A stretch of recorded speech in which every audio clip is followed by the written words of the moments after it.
Hey everybody, not something you're quite used to with the MMA Outsiders. It is just me, Tom Albano, by myself here. You might actually be used to this when you consider that part of the Tough Enough run I did by myself. Unfortunately, this is a little unplanned circumstance. You may have noticed that yesterday there was no episode 55. And the reason there was no episode is because Zan, unfortunately, is not going to be able to participate in much this week. Unfortunately, those of you who follow Zan on social media, you would have found out by now that Zan's grandfather has passed away. So, Zan, just want to say thinking of you, buddy. Love you.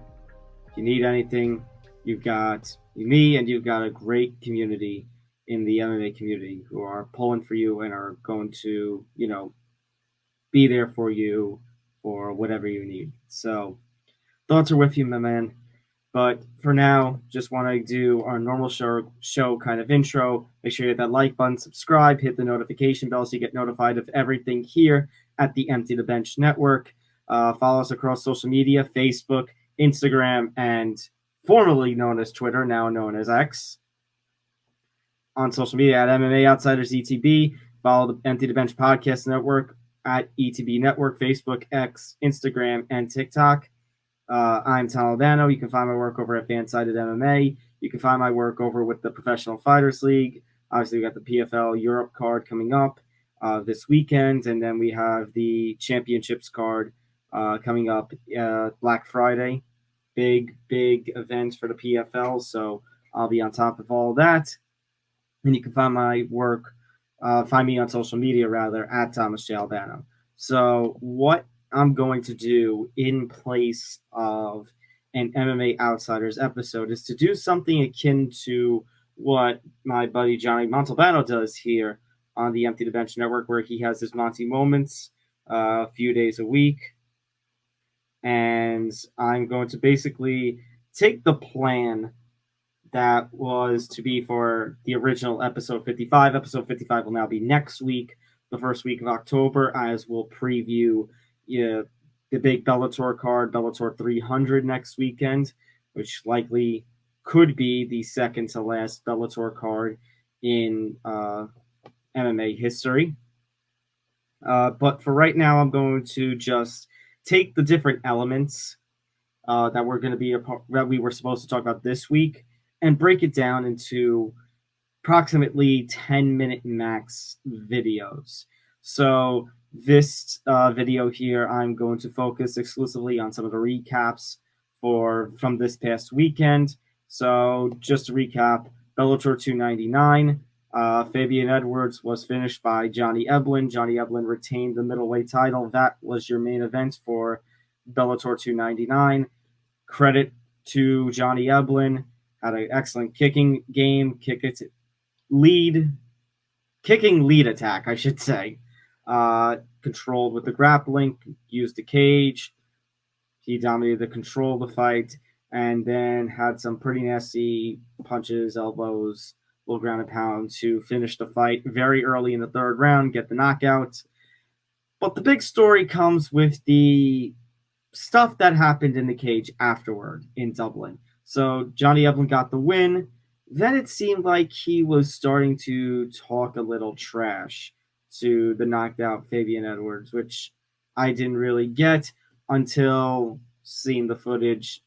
Johnny Eblen, that is, starting to also yell at Leon Edwards, because Leon Edwards, of course, is the brother of Fabian Edwards, and Leon Edwards, the current welterweight champion of the UFC.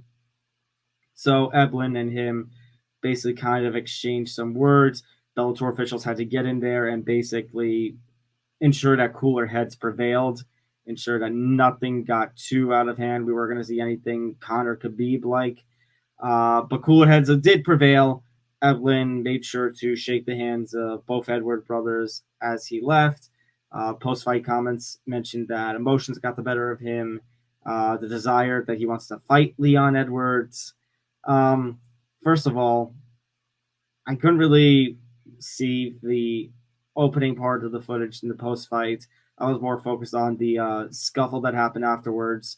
so I wasn't really looking at the Johnny and Fabian stuff in the immediate aftermath. But if it's true that Johnny spat at him, if and just maybe just the fact that there was some trash talk to the knocked out opponent, that's not something you do, man. You won the fight. You proved your point. You didn't need to do any of that. Now I understand, you know, understand this might be the last time he competes in Bellator, depending on whatever the hell is going to happen with this Bellator PFL merger or not. You know, Zan and I talked about last week the whole Todd Atkins, Al Salino, the disputed reports, and at this point, I think Zan and I just both agreed.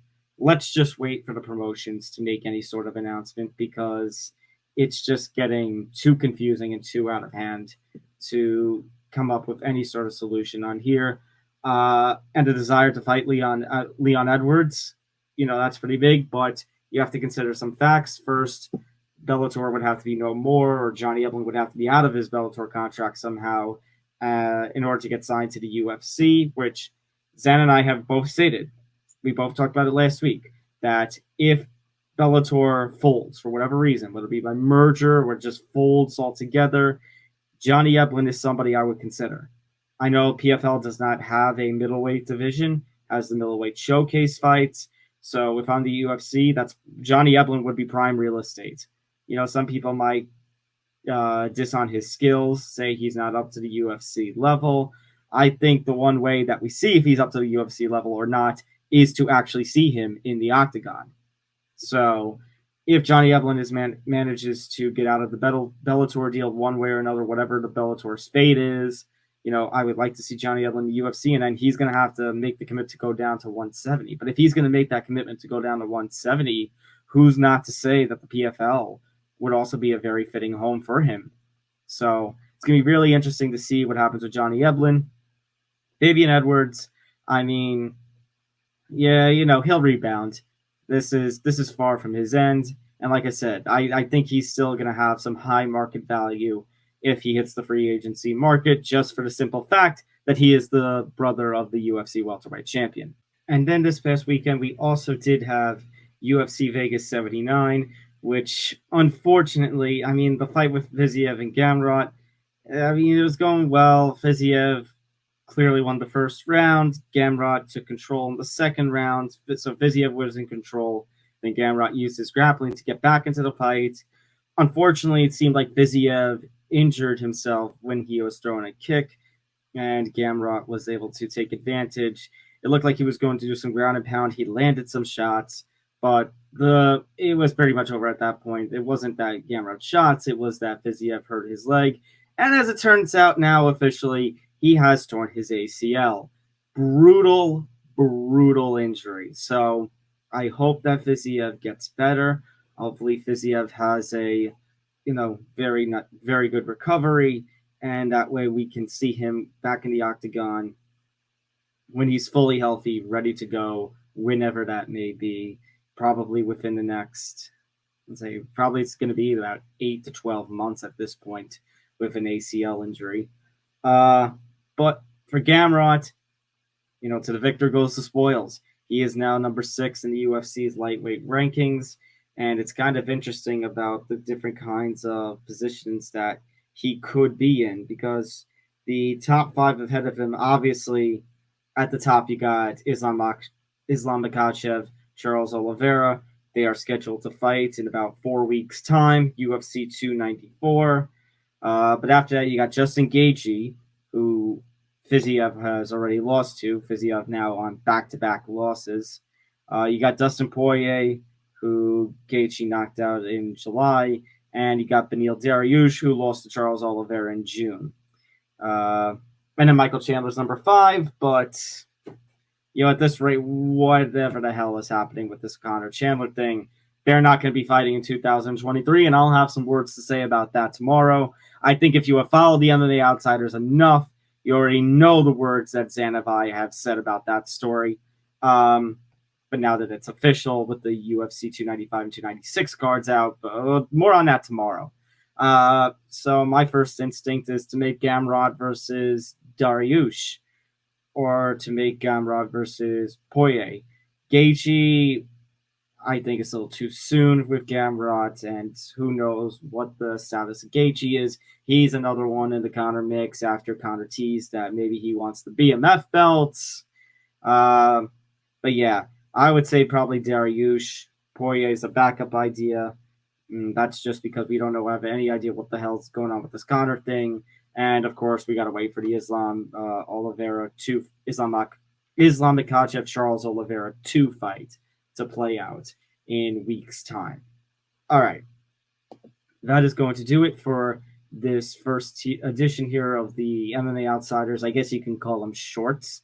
Obviously, it's not an actual short, but it is a short version with very limited topics of the episode, of the topics that we were going to talk about within the episode. Again, Zan, our thoughts are all with you.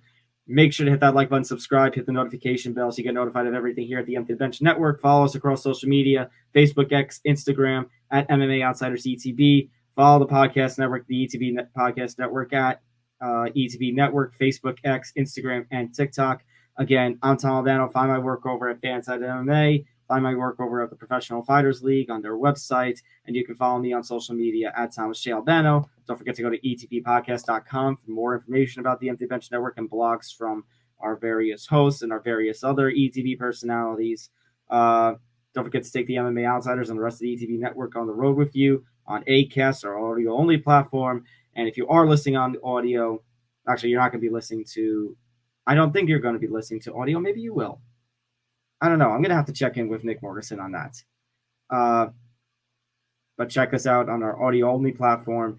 And then, of course, check us out here on youtube.com/ETB Network. Just past 550 subscribers. We thank you so much. That's going to do it for me. I'm Tom Albano. Take care, everybody. I'll see you tomorrow.